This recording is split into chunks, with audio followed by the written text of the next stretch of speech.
Manx Radio Podcasts, powered by Shaw. Well, welcome to this week's Countryside podcast with Kiri Kermode and myself, Simon Clark. And some important issues again raised, of course, on Countryside a few weeks ago. We heard the concerns raised by the farming industry, particularly about agriculture, from the president of the Manx National Farmers Union, Brian Brumby, and Richard Ronan is going to respond to those comments on this week's programme, just to maybe clarify a few bits and give the department's view on it. So pretty interesting stuff in there, and it's not all roses certainly yet in the industry, is it, by the sound of things? No, but they're both very important to agriculture, obviously, the views from the farmers themselves and obviously the response and direction from the government. It is testing times. We'll have to see how we go ahead, but global markets aren't helping the situation, and hopefully things will go forward. And also, of course, the weather we've been having recently has just been quite a bit up and down, with the sun shining at last, but then a bit of snow showers and things like that. But it's brought a bit of the grass on, certainly, and of course the spring marts have been started as well, haven't they? Yeah, we went off to the mart there on Wednesday, and a lot of farmers about. A lot of nice cattle presented. Prices were back a little bit, but hopefully if we get a bit of sunshine and things will improve. It's been snow. Have you had snow in Derby? Yeah, no, not in Derby. Never any bad weather there. A bit of wind maybe sometimes. But, there's some strange diets as well we have up there. But it is nice to see that everyone, going to the mart still and still keeping an eye on things. People certainly haven't given up. No, that's it. It's just a little bit short of confidence, I think, more so. There's a little bit of unknown coming in agriculture at the minute. Influxes of meat from around the world hasn't helped. OK, here's this week's Countryside. Manx Radio's Countryside is brought to you by NFU Mutual. Well, a couple of weeks ago on Countryside, we heard from the president of the Manx National Farmers Union, Brian Brumby, outlining his concerns about the future of the agricultural industry here on the Isle of Man. I caught up with DEFA Minister Richard Ronan to get his response to those comments.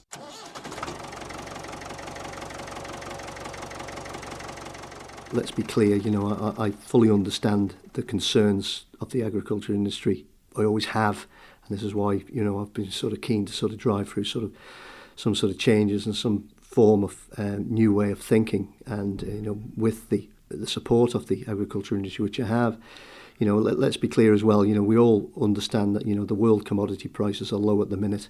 The agriculture industry is coming out of a very wet winter, sort of now flat out with their planting, calving and lambing. And there's also concerns and angst and debate about the ongoing issues at the meat plant. And, let's be clear, Simon, it's a tough industry to be in. But, they do a great job in, looking after our landscape and providing us with great quality food. But, of course, the concerns, I suppose, mainly for the farmer, but it's happening all around, like you said, are the prices they're getting paid and wondering why they're not getting paid as much. And, of course, concerns that money might be diverted elsewhere. This is certainly with the grant structure that's been talked about, but at the end of the day, this is a consultation, and this has already been agreed to in the Food Matters strategy well over a year ago, signed up and agreed to. So I'm a little bit concerned and perplexed, if you like, where the concerns came from. And, I think really there's fundamental differences of approach to some leadership in the industry. I think really, they're lobbying for increased protection and support of subsidy, which, I feel sort of avoids the need to change. What we're trying to do, all of us really here now, is trying to boost productivity, diversification and investment to make more money available for farmers and ultimately support the economy. We have some wonderful farmers over here, and I've met many of them. But it's like every industry, not everybody's as good as each other. The industry should be striving, in my opinion, to do the best as they possibly can. Farmers must be realistic about their returns from the market, which is the point you just made. We've always had this argument about we must have equivalency which equates to the UK. The Webster report that's came out recently to say that, what we have to do is maximise our market and maximise the product going out. So to constantly saying, we want what they get, we've got to maximise what we can get ourselves. I think as well, there's been a misconception that the Food Matters strategy is only for niche and artisan producers. This is absolutely not the case. Agriculture is an integral part of the food chain, but it's clear it's not a special case. The three themes of the strategy were diversification, competition and market focus. And this applies to all areas of agriculture and food. And this is plus non-food diversification as well. All we're doing with the grant structure really here now is consulting on how best to support the farmers to improve their profits from the market, basically to access new markets and to add value to invest in their future. I suppose one of the concerns from the people who are the general public is that giving money away to the agricultural thing just for them to the perception of drive around in the big 4x4s and stuff, where at the end of it, if people are going to be encouraged to diversify, obviously the profits are so low that they need something to help them on their way with it. Is that fair to say? Nobody's ever argued about the need for support. I think this is absolutely clear, and what I've said is about the £7 million, which is it's non-questionable as far as What is the 7 million? Well, it's the agricultural development scheme, the old countryside care scheme. What I will say is I've lobbied and fought as hard as I possibly can to retain them levels of support. There's immense pressure on the department to find ways to reduce that and other parts of our department as well. So trust me, this isn't a clear case of it will be given just as an automatic. We're getting demands from Treasury, really, which is saying, where are the improvements? How is this going to better our economy? And this is why we've done what we've done regarding the strategy, to see how ways we can grow the economy regarding the agriculture industry. So I'm not questioning that. What we're saying is the grant structure is really there's a few areas of support that can be got through grants, and what we're saying is let's simplify. One of the first things I said when I became minister was, let's look at these and find better ways to invest that money and to grow their businesses. And this is a consultation, and I really don't know what the problem is with this. We need the views on what would make a difference, and that's all we're asking right now. And to get to say, this protectionist approach to say, get your hands off our money. And what we're trying to do here now is only to help and facilitate the growth of each and every business. Can't help though, I suppose, with some of the butchers and big supermarkets importing various meats into the island, probably cheaper prices. Yeah, well, that's it. It's competition, I suppose. I've had calls of many people, and only recently I was speaking to somebody to say, there's salesmen who are going around farms and from the UK saying basically X, Y, and Z. I'll give you £5,000-10,000, whatever it may be, for what he's looking at. That money is probably available instantly. So as a business and a going concern, I can understand this. I'm a businessman myself. What does that business do? It has to make a choice. Does it put it through the meat plant? Or does it take the money available which goes on to live export or ultimately for breeding purposes? So I understand that, and then businesses have to make them decisions for themselves. What we have to do is to create an environment that the area of choice would be to put it through our local meat plant. But as we know, there are problems with that right now. But you mentioned the meat plant there. I mean, maybe I'm a bit simple in some respects, simple Simon. Absolutely not. But to me, how about selling the meat plant building, the machinery in it, setting up a new one with maybe a quarter of the machinery and make it 5 times more efficient? I think it's fairness to say that, the meat plant, we have what we have with the size of it and the investment that's gone into it. There's no hiding from the fact that there's issues down there. I think that there has been for many, many years. As far as I can see it, the food sector should have a close and trusting working relationship, basically all working together to achieve fair profits for each stage of the food chain. Currently, I think it's fair to say there is disconnected groups in conflict with each other, and I think it's fair to say it's a them and us position. The farmers operated in cooperatives, but the meat sector, there's no sort of collective buy-in for the cooperative. And somebody said to me, it's arguably the most cooperative you can have. It's a shame. The meat plant, as far as I can see and know, the current business is not fit for purpose. This has been led by the 2010 derogation, I'd say, is responsible for the current position. Not just there now because there's competition, but the lack of competition before derogation prevented the industry from evolving. The Isle of Man Meats business plan presented, basically, to me, this is something which I asked for. It definitely doesn't represent good value for money, nor does the current manager, I think it's fair to say, have widespread confidence of the industry. Don't forget that the plant has been run under different models in the past. I can see that it was a long time ago, and that includes, as you mentioned, external contractors. DEFA at the minute and myself are checking legislation to understand the options available, regarding alternative provision, of the current meat plant. Farmers, as far as I'm concerned, have got to be realistic regarding the prices at Isle of Man meat. We need to make fair comparisons of the real prices paid, and after deductions and benefits, not just simple headline prices. I think as well, as a net exporter, I think we're more like Northern and Southern Ireland, who receive lower prices than their UK counterparts. I believe sort of most farmers sort of know this, but some choose to keep lobbying and I hate to say this, but hoping for more money. I think this distracts us all from using the use of productivity and diversification, which is at the hands of the individual businesses. And I know it's currently tough. I think that's due to commodities and sort of world prices, but they still lobbied when the prices were high, and with hindsight, very good. But some people will say some things are slow in government, yet some other things can be put through fairly speedily if required, so to speak. The sort of talk about the meat plant seems to have gone on for years, and still it's the same. Yeah, and I think it's probably fair to say we're at probably tipping point with this now. And as I say, we've had two business plans, one internal and one we brought. We didn't bring in the Fat Stock Management Association brought in consultants to give us a business plan. And as I said, I don't believe that business plan gives us the options we need. And so I think it's something has to happen. As I say, really, we'll be working on that shortly. So where does the industry go from here? I think it's a great question, isn't it? And I think we're not alone. There's many places around the world having exactly the same problems as we're having. I see just sort of great opportunities. There's no doubt about it. And this is why I passionately believe in what we're doing with the food strategy and hopefully engaging the industry going forward. I think we have to ask ourselves, around 400 farms on the Isle of Man. And you've got to ask yourself, is that arguably too many? I think, we always recognise the need for consolidation and sort of traditional period from 2008 was to provide options for diversification or to go out to the farming industry. I think also that we have to look at, the sort of freeing up of land for expanding new businesses. I think another area as well, which you talk about the politics of this, I think politicians have in the past undoubtedly, in my opinion, avoided some of the difficult decisions and messages around agriculture. Protectionism, sort of, rather than competition and innovation, has been sort of, I think, the default position. And I'm really concerned, farmers, I feel, out there, this is the message I'm getting back, understandably frightened.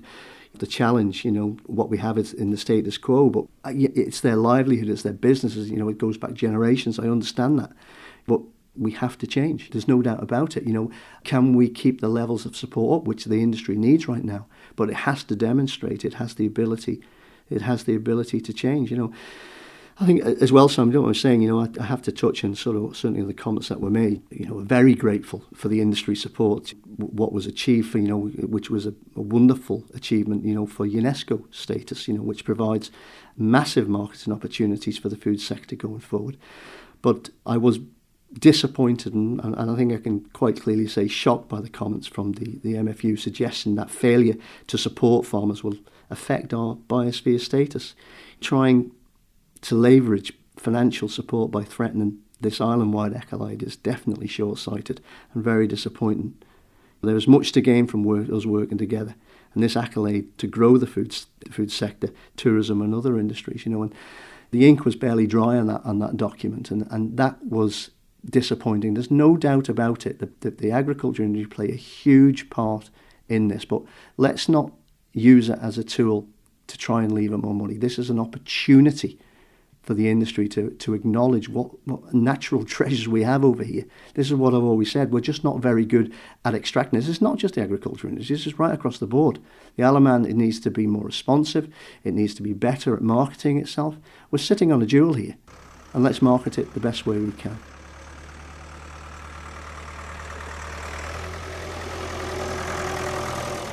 Department of Environment, Food and Agriculture Minister Richard Ronan.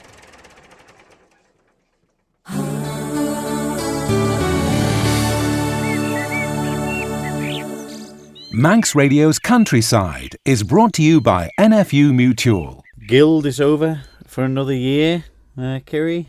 I didn't see her on the stage, but a fantastic win for Paul Costain, the Cleveland medal.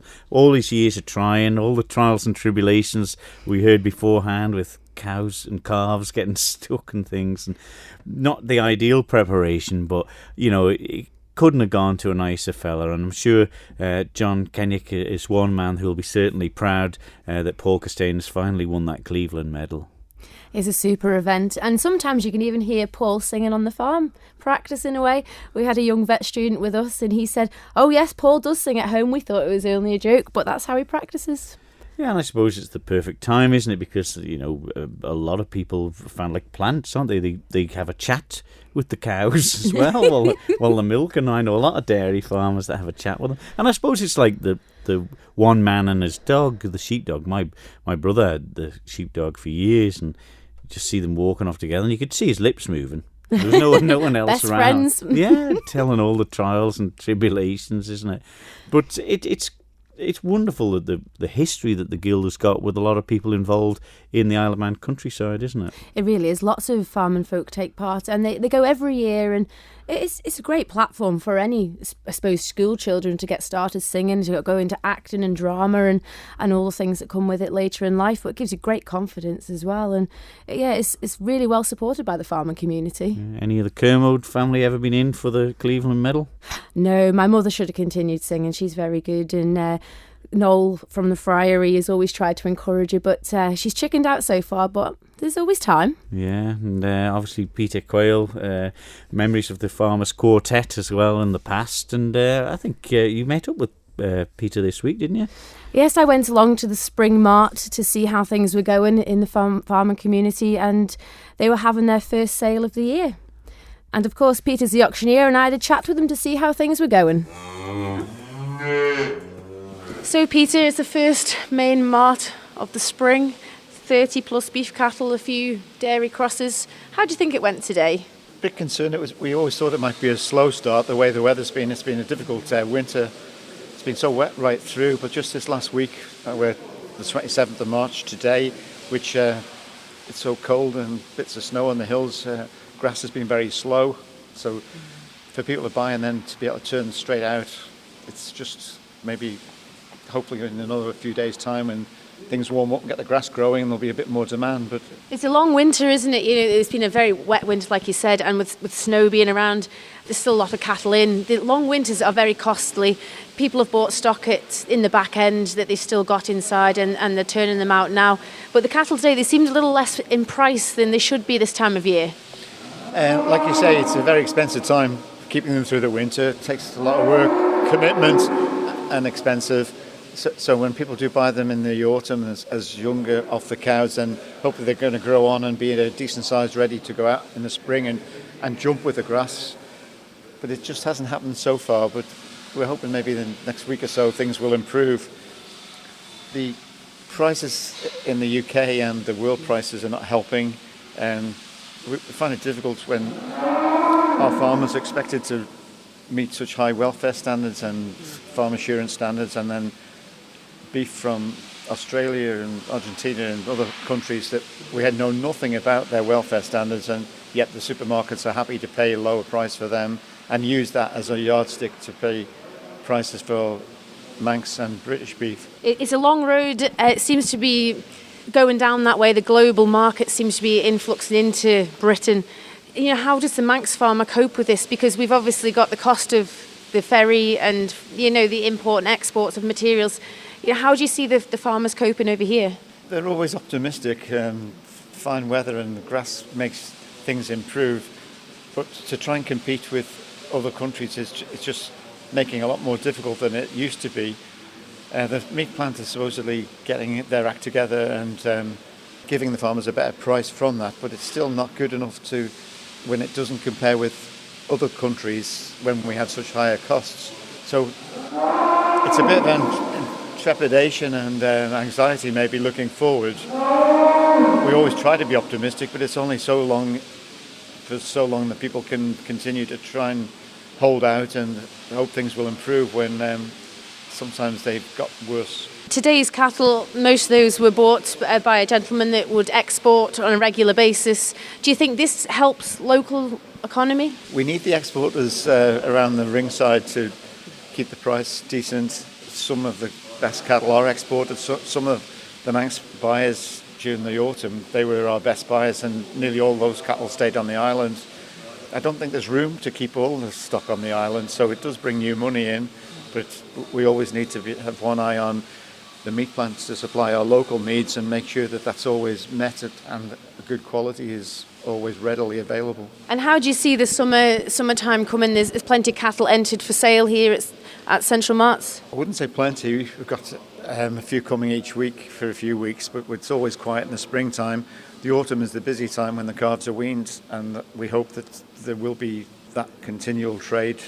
But the last couple of years, the farmers have paid good prices, and they need to be good prices because the cost of keeping a cow for the year to sell one calf in the autumn, those farmers, the breeders, need a good price, otherwise the whole Manx agriculture will fall down. And similarly with lambs and people keeping sheep all year, and there's got to be females to sell and replacement ewes. So hopefully there will continue to be a market, but just knowing how successful it's going to be, there's an awful lot of questions to be answered, and we need some improvement in prices. Farmers don't seem to be very confident. There's a lot of negative talk, especially here today in the mart itself. It's the unknown. It's very worrying times. Bills have to be paid, and with prices that today aren't overly great, and earlier in the springtime, it's a very worrying time for younger farmers coming into the industry. Yeah, I think some of the prices today weren't too bad. In the middle, David Kenyon had some real nice limbs and crosses, and some of those prices were quite good. I think a lot of people came today with it being nearly the first sale, that they just wanted to see what prices were like. If the grass was a lot better than it is, then I think prices would have been better. We just have to wait and see. The other day I was just walking through the field and the grass was up to my ankle, and I thought that's pretty good, but then I realised that I was in my neighbour's field. Yeah, it's the same our way. It's always greener. Yeah. Well, thanks, Peter, and hopefully in the next few months we'll be able to catch up again and things might be a little bit more positive maybe. Yes, we get the warmer weather, and people just change. The weather makes such a difference, so we get that growth, and there's lots of calves and lambs being born, and so we see them grow, and we're always trying to be optimistic.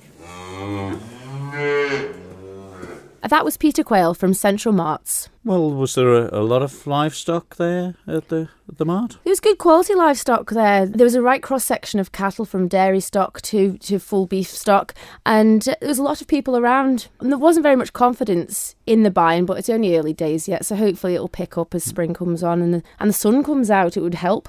Yeah, well, the sun has been out, but it's been a bit of a mixed bag again, weather-wise, certainly. I mean, it's sunny one day, it's blowing a gale.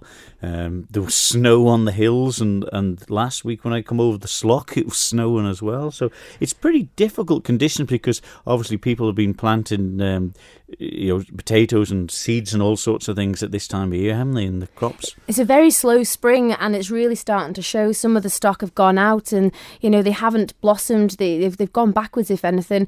And the weather plays a big role in agriculture now, and it certainly keeps the costs down. And if you're still feeding livestock at this time of year, May, and it's a bit of a worry, really. Yeah, and one thing I suppose people don't realise, when it's very windy out as well, a lot of the animals shelter on particular hedges, where to shelter from the wind, and that can have effect as well because they're not eating maybe the most luscious grass that's in the field. They're just eating round about where the shelter is. That's right. They do churn up the fields still. There's still a lot of ground moisture about, and the ground's still quite cold even for the crops. Some of them have gone in around us in the south, but they haven't been on with rollers or anything yet, getting it all put in. But hopefully the heat will come, and it'll certainly change the countryside anyway. Yes, we look forward to the summer. I'm sure it's going to be a good one. Well, just before we go this week, the Department of Environment, Food and Agriculture, of course, are having a public meeting where they're keeping the public informed over the future of Knockalow Farm over there in Patrick. This meeting was originally scheduled at the Patrick Church Hall for Wednesday, the 11th of May. This has been changed now to Thursday, the 19th of May. All right, so just a note, the public meeting over the future of Knockalow, this has changed now, and now will be held on Thursday, the 19th of May. It starts at 7 p.m, and that'll be at the Patrick Church Hall. And finally, just a message from the Wildlife Crime Officer for the Isle of Man Constabulary to remind you that terns will be soon nesting on the beaches at the Airs at the north of the Isle of Man, and areas of these will be fenced off to protect them. Obviously, the nests and the eggs in there are very, very well camouflaged in with the stones, so these areas will be fenced off, and it is a criminal offence if you breach these rules that are in place, of course, to protect these. And pretty rare that Arctic terns, or where they breed around different parts of the world, and the Isle of Man's lucky enough to be one of them. So let's not spoil that in any way at all. Manx Radio's Countryside is brought to you by NFU Mutual. Well, there we are. You were listening there to Manx Radio's Countryside podcast for this week, and we'll be back at the same time next week with more for you. So from me, Simon Clark. And me, Kerry Kermode. We'll see you then. Bye-bye. Bye-bye. Don't sit in the slow lane. Join the fast lane right now with Shaw's all-new Superfast Plus broadband. Enjoy more bandwidth, amazing speeds and the best value on the island from just £23.95 per month. So don't be left behind. Get a piece of the high-speed action with Superfast Plus broadband from Shaw. For details, visit our stores in Douglas, Ramsey and Port Erin or click shaw.com. Love being Shaw. Terms and conditions apply.